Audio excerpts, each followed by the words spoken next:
Hey there guys, welcome back to my channel.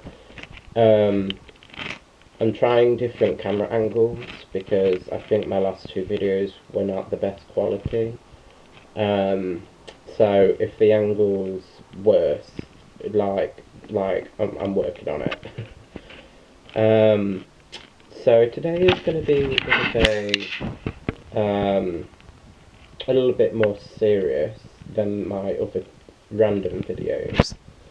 Um, Whoever's watching this who might be overly sensitive or don't want to hear specific things about politics, I would say that not watch this video, or if you think that you can have an open mind, then watch until the end with an open heart.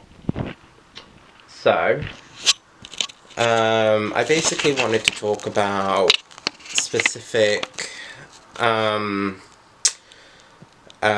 TV shows and movies that I've seen or in real life for gay representation that is harmful and helpful at the same time. So, you could probably tell by my channel name and the things I want to talk about that I'm not the traditional 100% traditional kind of guy where it's like I must marry a woman and have kids kind of thing. That's like the furthest thing from who I am. Even though obviously I have no problem with people that are like that, I'm just not like that myself. But at the same time, I'm not one of the people that are like considered to be woke. I don't really believe in separate pronouns as like a fact. I believe it's a thing that you feel, and if it's something that you feel, you should be 100% who you are. But what I've noticed is with them people, they like to force it down other people's throats, especially the ones that agree with them, and the pronouns isn't 100% fact. Like, I've heard loads of weird ones, like Caesars, and just like other things that are called neo-pronouns. The only pronouns that aren't normal, like, as in everyday use, that is a thing is they and them. And we've learnt to use that in everyday language since we were in primary. Like, if we were going to a restaurant and someone lost their bag, but that language is used for if we don't know the person. So I'm more kind of lenient with they and their, because to me that's not made up, but all of the other ones are.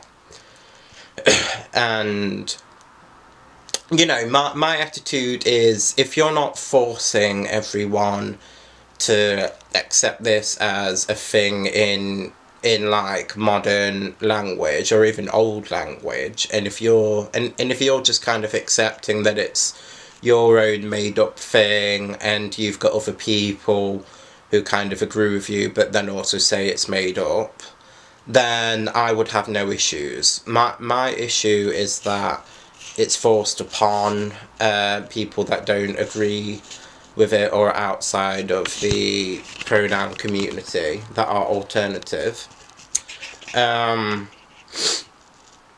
I wanted to talk about how basically that is a negative thing for representation.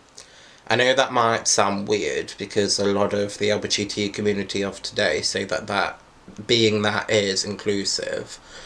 But a lot of the, not all, but a lot of the kind of alternative pronouns, alternative genders, and alternative sexualities, I've noticed that are trying to almost kind of make all the original ones become no more, or say that there's no such thing. So like a lot of people who are not biologically or mentally transgender but say that they are, will say that there's no such thing as biological sex, when any 9 out of 10, or even more than that, of real trans people that have transitioned from one to the other will be the first one to say, well, actually, the 1% is, or else I couldn't transition from one to the other. So, so that is actually bad for the trans community, and it makes them seem like their gender dysphoria and body dysmorphia isn't valid, because they say, oh, you can just choose your gender, which is really detrimental. So to me, that's a negative representation of what the modern era is saying. And I remember watching a video where these people were on a march, I think it was for Pride, and this woke person was saying, if there was no such thing as biologically male or female, then there's no such thing as gay men and gay women, that were basically exactly the same when it comes to sexuality as, you know, straight people. And I remember being like so pissed, being like, you are that woke that you want to make us exactly the same when it comes to how we are attracted to who we are attracted as straight people. Like, to me, that just was like so crazy. And that kind of thing is like taking us back from what we fought for. Like, the original kind of movement of the LGBT rights was very simple.